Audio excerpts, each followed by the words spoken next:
J'ai une petite question sur ta tenue avant le match. Est-ce que c'était un petit clin d'œil aux moines? Est-ce que c'était pour l'Aïd?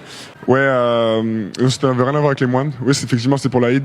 Certains sont nés pour briller quand ils sont dos au mur et Victor Wembanyama fait partie de ces élus. Parce qu'après être arrivé en camis pour le match le plus important de sa jeune carrière, le Français a porté en leader les Spurs dans un match 6 où la défaite était formellement interdite. Et si tu dormais, bouge pas, je te raconte ça, mais avant n'hésite pas à t'abonner parce qu'on parle de sport ici tous les jours. Beaucoup attendaient Wemby pour empêcher les Spurs de partir en vacances dès cette nuit et apparemment l'alien a reçu le message 5 sur 5. Un premier tir à 3 points d'entrée de match pour se chauffer, un second dans la foulée pour complètement rentrer dans sa rencontre et un troisième ultra compliqué pour bien faire comprendre au Thunder qu'ils allaient passer une sale soirée. Le message était très clair cette nuit. Et dans les pas d'un Victor Wembanyama toujours aussi brutal défensivement, les Spurs n'ont laissé aucune chance au Thunder cette nuit, allant même parfois au-delà de la limite pour étouffer Shai et sa bande. Sans réponse, le double MVP en titre a même terminé à seulement 15 petits points, bien loin des 28 points et 10 rebonds de Wembanyama qui a répondu présent quand tout le monde l'attendait. Et j'ai un conseil pour vous, si vous aviez prévu quelque chose samedi, annulez tout, parce qu'après le troisième tour de Moïse Kwame et la finale de la Ligue des Champions du PSG, on aura donc un Game 7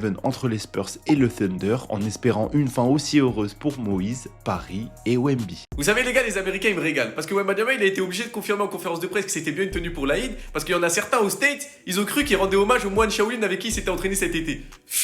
Dylan Harper lui il a dit, quand il est arrivé avec cette tenue, je pense que tout le monde savait ce qui allait se passer. Et il y en a un, il a pris du gras, malheureusement ça tombe souvent sur lui, c'est Chet Holmgren. Je sais pas ce qu'il a fait à Wemby, hein. Mais là il met le contre, ensuite il aura farm. Devant lui, Devin Vassell, pareil, il l'a trash talk après ce compte de malade mental. D'ailleurs, va falloir qu'on parle de la série Devin Vassell parce que c'est n'importe quoi. Et il le trash talk.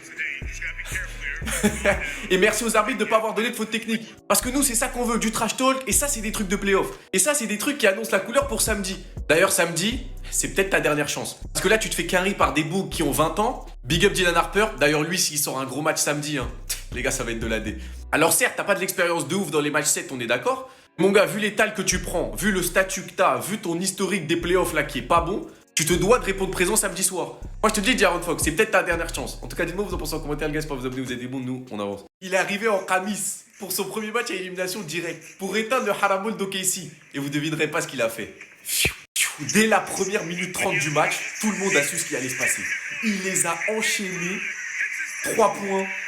Jaren McCain, qui avait pris des fautes de fou. Il grince son bloc. Il enchaîne sur la possession d'après. 3 points. Temps mort. Ils ont pris temps mort cash. Eux, ils se sont dit que le temps mort, il allait calmer les choses. Step back, 3 points sur la tête d'Hartenstein. 22 points à la mi-temps, 9 sur 16 au shoot. Et encore une fois, c'est ce qu'on disait. Il a été agressif, les ballons, ils passaient par lui. Et forcément, ça va mieux du côté des Spurs.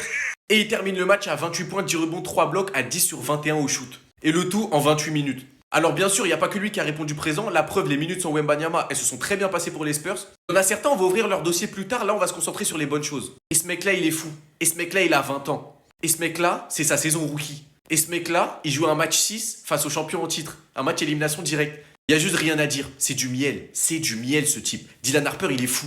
C'est de la D, les gars. Il est trop fort. Mais on en parlera plus en profondeur. Nous, vous en pensez en commentaire, les gars. Pas vous abonner, vous êtes des bons de nous. On avance. Mentalité différente, il est trop en avance. Est-ce que tu arrives à prendre un gros pas de recul et réaliser le parcours que tu as réussi à faire jusqu'à maintenant? Pas du tout, et j'ai pas du tout envie. Victor, on t'a vu faire un gros discours à tes coéquipiers juste avant le début du match sur le parquet. C'était quoi la teneur de ton discours? Je me rappelle pas.